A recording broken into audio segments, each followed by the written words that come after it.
మనకి బాగా ఇష్టమైన ఆహారాన్ని చూడగానే నోట్లో ఆ ఆహారానికి సంబంధించిన టేస్ట్ గుర్తొస్తుంది. టేస్ట్ గుర్తుకు రాగానే నోట్లో నీరు కూడా ఊరుతుంది. దీన్నే లాలాజలం అంటారు.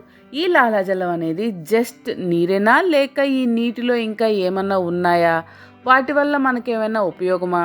అసలు ఈ లాలాజలం మన శరీరానికి ఎలా ఉపయోగపడుతుంది? ఎక్కడి నుండి ఉత్పత్తి లేదా ప్రొడ్యూస్ అవుతుంది? లాలాజలంలో ఏమున్నాయి అనే విషయాలు ఇప్పుడు మాట్లాడుకుందాం. లాలాజలాన్ని ఇంగ్లీష్లో సలైవా అంటారు. కొందరు సలీవా అని పలుకుతారు.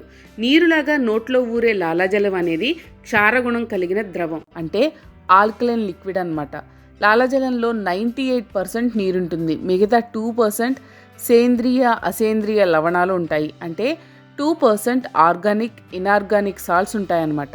ఈ సలైవా నీళ్లులాగే ఉంటుంది, కానీ జిగటగా రంగు లేకుండా ఉంటుంది. ఈ లాలాజలాన్ని గ్రంథులు స్రవిస్తాయి. గ్రంథుల్ని ఇంగ్లీష్లో గ్లాండ్స్ అంటారు. ఇవి నోట్లోనే ఉంటాయి. వీటినే లాలాజల గ్రంథులు లేదా సలైవరీ గ్లాండ్స్ అంటారు. ఇవి 3 జతలు ఉంటాయి. మొదటిది పెరోటిడ్, రెండవ జత సబ్లింగ్యువల్, మూడవ జత సబ్ మండిబ్యులర్ గ్లాండ్స్. చెవికి దవడ ఎముకల మధ్య పెరోటిడ్ గ్లాండ్స్ ఉంటాయి. అక్కడి నుండి నాళం ద్వారా నోటిలోనికి లాలాజలం వస్తుంది. నాలుక క్రింది భాగంలో సబ్లింగ్యువల్ గ్లాండ్స్ ఉంటాయి. అన్నింటిలోకి ఇవి చిన్నవి. నాలుకకి దవడ ఎముకల మధ్య సబ్ మండిబ్యులర్ గ్లాండ్స్ ఉంటాయి. లాలాజలంలో 2 ఎంజైమ్స్ ఉన్నాయి. అవి టైలిన్, లిసోజిమ్ అనేవి. పిండి పదార్థాలను, అంటే కార్బోహైడ్రేట్స్ ఉన్న ఫుడ్ని నమిలిన తర్వాత నోరు తియ్యగా అవుతుంది. ఇలా అవ్వడానికి కారణం టైలిన్ అనే ఎంజైమ్.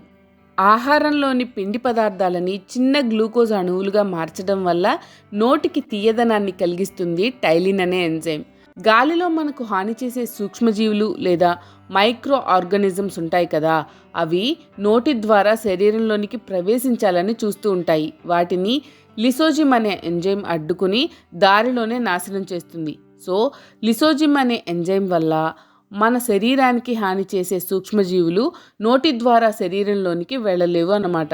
ఇంకా ఈ లాలాజలం చేసే ఇంకొక పని ఏంటో తెలుసా? ఎప్పుడూ మన నోటిని తడిగా ఉంచడం. ఇలా నోట్లో సలైవా గ్లాండ్స్ లాలాజలాన్ని స్రవించకపోతే నాలిక పొడిగా అయిపోతుంది. అంతేకాదు, మనం ఆహారం నమిలేటప్పుడే లాలాజలం ఆహారంతో కలిసిపోయి మనం తిన్న ఆహారం త్వరగా మింగగలుగుతాం. నాలిక పొడిగా అయి ఎండిపోతే మనం సరిగ్గా మాట్లాడలేం కూడా. సలైవాలో ఎమిలేజ్ అనే ఎంజైమ్ కూడా ఉంటుంది. ఇది మనం నమిలిన ఆహారంతో పాటు కడుపులోకి వెళ్తుంది. ఈ ఎంజైమ్ కడుపులోకి చేరిన ఆహారంలో ఉన్న పిండి పదార్థాలను విడగొట్టి ప్రాపర్ డైజెషన్కి హెల్ప్ చేస్తుంది. మన నోట్లో అలాగే గొంతులో వచ్చే ఇన్ఫెక్షన్స్ నుంచి ఈ సలైవా లేదా లాలాజలమే మనల్ని కాపాడుతూ ఉంటుంది. ఈ లాలాజలమే మన పళ్ళని, చిగుళ్ళని కూడా అనేక రకాలుగా కాపాడుతుంది.